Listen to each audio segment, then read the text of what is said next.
Akabenje kagudde mu bitundu by'Empererwe mu kibuga Kampala pikipiki z'akazibako erya sport bikes bwetomedde omwana abadde asala ekkubo n'emuttirawo. Akabenje kaguddewo ku ssaawa 6 ez'omutuntu omuzadde abadde asala n'omwana we ku luguudo olwo wabula pikipiki ebadde wenyuka obwewo n'erumba omwana ku ludda gye babadde n'emutomera n'emuttirawo. Abadde avuga pikipiki eyo naye ekitegerekese nti emukubye wansi era poliisi egenze okumukwata okumujja ku bantu abadde bataamye obugo nga ajjudde ebinuubule. Abeerabiddeko n'agaabe bagamba nti pikipiki eno ebadde ewenyuka emisinde emiyitirivu era omwana afudde ali wakati wa myaka 8 n'emyaka 10. Wagudu accident ni omwana afiiriddewo. Gundi pikipiki zino enene yekubye omwana. Ng'asala ekuba abadde asaloba ne taata we mbadde akutta abaana babiri. We muyiseeko mupiikinzeeko omwana omu. Empeerero wano wennyini mulambo tebannagujjawo poliisi weeri naye tebannagujjawo bakyali mu kupima. Owa booda abadde agibavuga zino piki ennene za pistoni nnya kumpi bevuganya na mmotoka tewa booda zino piki ennene nsajja eziwulugu. Somedde n'amuwalula y'omusajja piki emuwaludde distance ewera n'agweri. Kati omwana yafiiriddewo maama wazze. Maama adage omwana amulese waka alaba kantyuni naye yeewuunya omwana engeri gyamusanze ku kkubo. Kati omwana adde atambudde n'omusajja adde asala ekkubo ng'alina abaana babiri n'asitula home omulala n'amuleka n'amugamba omulala mugoberere. Bannabyabufuzi e Sembabule bayozaayozezza Kamalabyonna Buganda Charles Peter Mayiga olw'emyaka 13 gy'amaze ng'akutte eddamula ng'alamulirako kabaka Obuganda.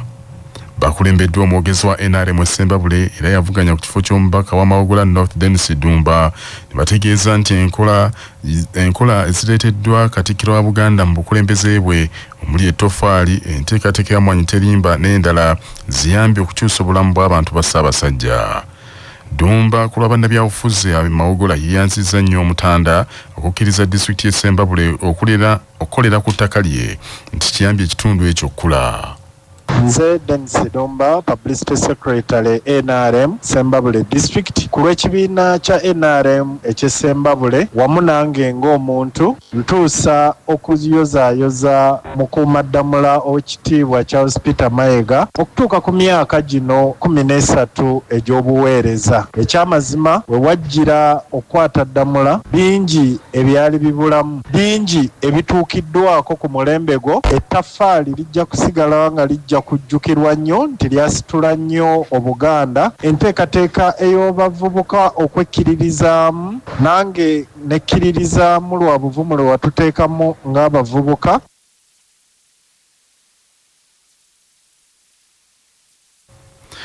Olutalo olw'okuvumbula ekikolo ky'eddagala eriwonya akawuka ka mukenenya lwongedde okuwa essuubi ebitongole ebinoonyereza ku ddagala lino n'okulikiriza kw'abo abawangadde n'akawuka okwetooloola ensi yonna balinako we batuuse. Enkola zino ez'ekinnasayansi okuli ey'okukyusa obutofaali stem cell therapy, enkola ey'okusimbuliza obusomi bw'omulwadde gene therapy, n'okuzuula eddagala erizikiza akawuka, n'enkola endala okuli eya shock and kill, block and lock, latent reversing agent n'endala ze zimu ku zikyetegerezebwa abakugu abo okulaba nsi nti efuna ekikolo kinnyini ekituufu ekiwonya nnawokera wa mukenenya. Uganda erina ekirooto ekyokumalawo akawuka ka mukenenya ng'omwaka 2003 tegunnayita era mu bwakaka bwa Buganda enteekateeka eno ekulembeddwa Ssaabasajja Kabaka empologoma ya Buganda Ronald Mwenda Mutebi II eyasiima okukwata omuli gw'okulwanyisa mukenenya ku lukalu lwa Afrika lwonna. Ssaabasajja Kabaka mu bubaka bwe azze akubiriza abasajja okubeera abasaale era mu kulemberamu olutalo olw'okulwanyisa mukenenya nga baziyiza obulwadde obwo okubuweerera abaana abawala n'abakyala nga bayita mu kubwekebeza okubakubiriza okumira eddagala n'okwekuuma. Moses Nsubuga amanyiddwa nga Supercharger omu ku bannayuganda abawangadde n'akawuka ka mukenenya okumala ebbanga lya myaka 32 mu kwogerako mu musomo ogw'abakwatibwa ku nsonga eno Kotera Africana mu Kampala ku bikwata ku nteekateeka y'okuvumbula eddagala eriwonya mukenenya ogwateekeddwa aba Joint Clinical Research Center aganye newankubadde tebannakakasa ddagala ttuufu naye balina essuubi ddene. Agambye nti enkola eziriwo naddala ey'okusimbuliza obusomi bw'omulwadde yakawonya abantu 9 mu nsi yonna ng'egezeseddwa baginamu essuubi ddene nnyo so nga n'aba Joint Clinical Research Center gye batandiseeko y'okusisimula obutofaali mu kulwanyisa mukenenya emanyiddwa nga gene therapy nayo ddala ejja kuyamba. Omuzungu tateeka ssente watalinawo ssuubi. Ase bateeka $500 million every year in this kind of research. Omuzungu asobola okuteeka ssente awantu watasuubira kintu kyonna. So tulina essuubi ate n'abantu abawonyezeddwako batuwa ekyokulabirako. Wakati bantu 9 bakawonyezebwa. Newankubadde method gye babawonyerezaamu eri a bit complicated. Naye nga jjukira edda 25 years ago ekyo nakyo tekyaliwo ne kati weekiri. Kikulaga it raises hope. Nzeemu ekibuuzo kyo. Ne gavumenti ya Uganda n'ebitongole bifuddeyo nnyo kubanga edda myaka 15 nga tewali gw'owulira nti akola research kukiwa mu Uganda.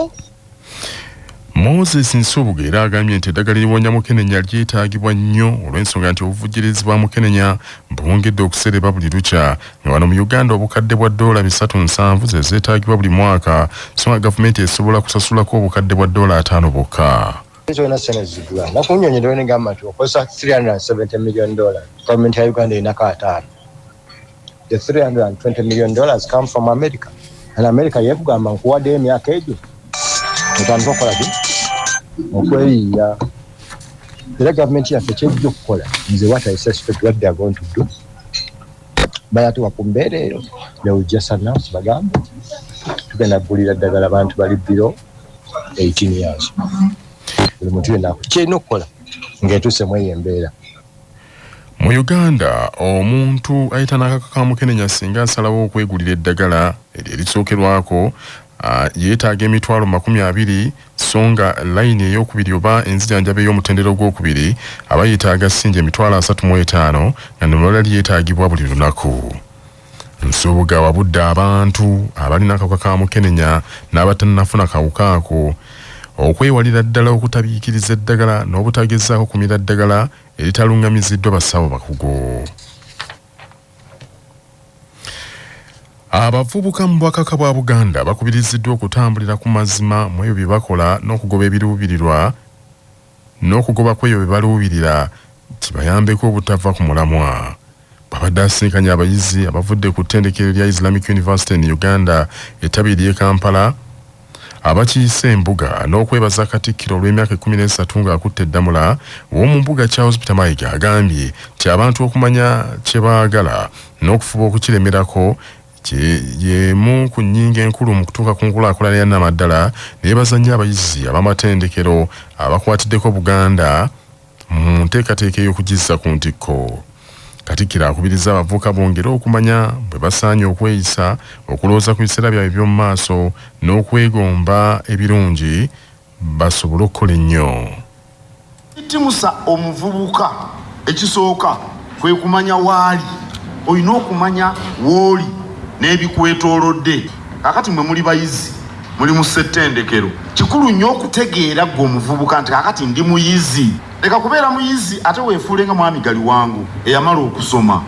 Bw'omanya nti ndi muyizi kiki ekigendera ku mbeera z'abayizi kubanga bw'otakozesa bulungi embeera mw'oli embeera ekkuba engolo oli muyizi mu IU osoma amateeka oba osoma busawo oba osoma busomesa bagenda okujja okusomesa amateeka gwe ate toliiwo wagenze kusuubula mu owino mu budde omusomesa wagenda okujjira banno bagenze okusoma emisango balina low volumes nendoza kati mwe mubeera ku laptop. Munnamateeka Galiwango Ashraf akulembeddemu abasomesa ba IU Kampala ategeezezza nti okujja kwabwe embuga bakyesigamiza ku musingi ogw'ebyenjigiriza Buganda gwe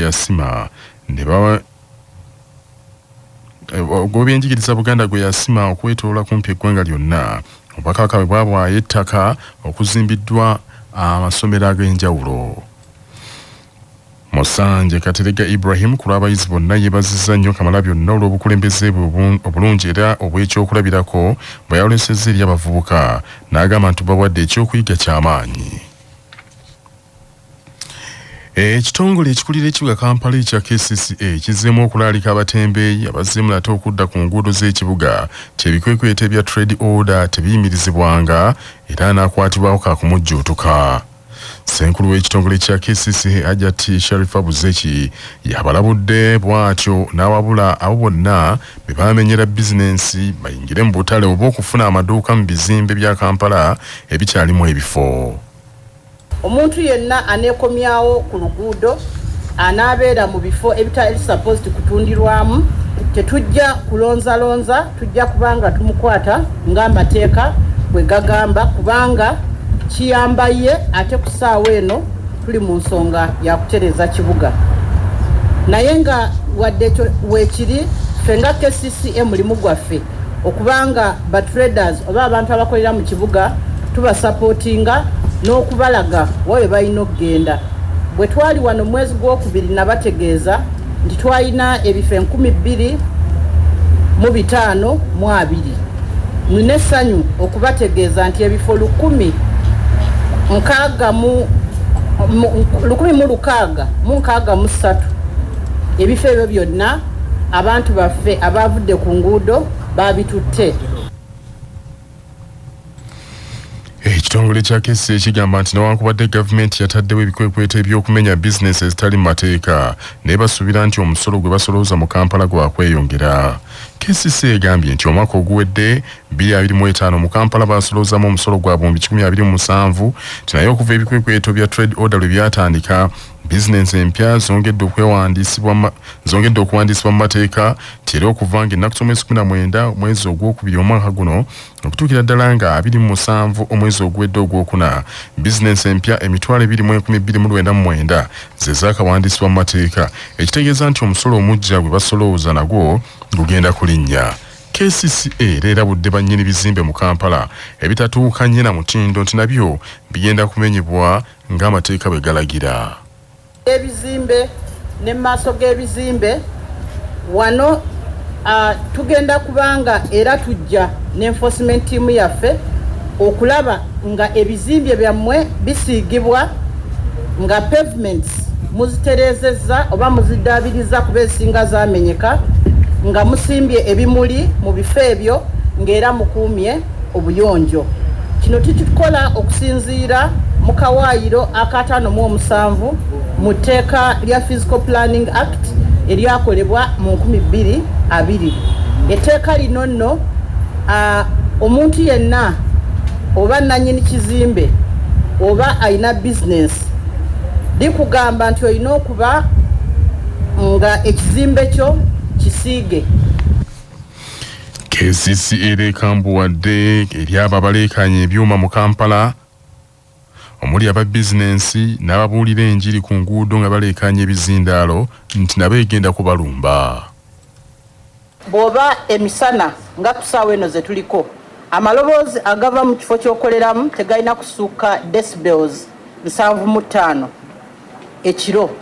Emisana ekiro tegalina kusukka decibels 5.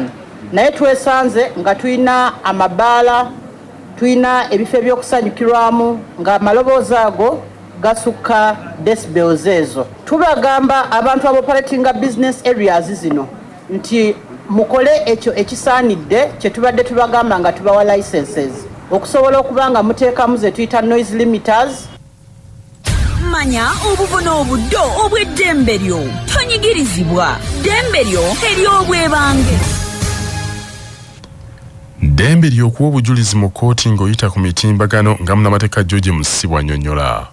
Omuntu yenna avunaanibwa omusango mu kkooti ya Uganda obanga alina okuwa obujulizi mu kkooti naye nga tasobola kubaawo mu kkooti ye kennyini mu buntu asobola okusaba kkooti omusango ne gugenda mu maaso okuwulirwa naye ng'ali ku mikutu gino gye bayita egyamukwanira wala oba Zoom. Omuntu asobola okubeera mu nsi yonna gy'ali oba mu kifo kyonna gy'ali kitali kkooti yennyini naye nga omulamuzi n'asigala ng'atudde mu kkooti naye omuntu oyo n'awulirizibwa oba omusango gwe ne gugenda maaso oba n'awa n'obujulizi ng'ayita ku nkola ey'omutimbagano okusinziira ku mateeka agayisibwa ge bayita Judicature Audiovisual Rules. Enkola eno ekkirizibwa bulungi nnyo mu mateeka era kitwalibwa nti omuntu abadde mu kkooti.